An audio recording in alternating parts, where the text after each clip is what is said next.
نبی رحمت صلی اللہ علیہ وآلہ وسلم نے اور قرآن پاک میں اللہ رب العزت نے ماں کا حق 3 گنا زیادہ بتایا۔ اس سے یہ نہ سمجھیں کہ باپ کا حق کم ہے۔ ماں جنت ہے تو باپ جنت کا دروازہ ہے۔ نبی رحمت صلی اللہ علیہ وسلم نے فرمایا باپ راضی ہے تو رب راضی ہے۔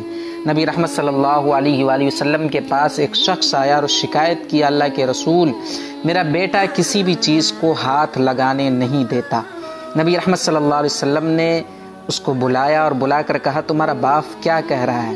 بیٹے نے جواب دیا جی حضور میرا باپ بوڑھا ہو چکا ہے، کسی بھی چیز کو ہاتھ لگاتا ہے تو خراب کر دیتا ہے۔ یہ سن کر نبی رحمت صلی اللہ علیہ وآلہ وسلم کے آنکھوں میں آنسو آ گئے۔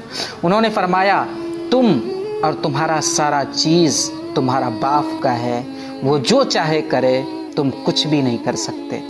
دوستو باپ کی قدر کریں، یہ بہت بڑی نعمت ہے۔ وہ کسی نے کہا ہے نا باپ سورج کی طرح ہے، سورج گرم تو ہوتا ہے، اگر نکلے نہیں تو اندھیرا چھا جاتا ہے۔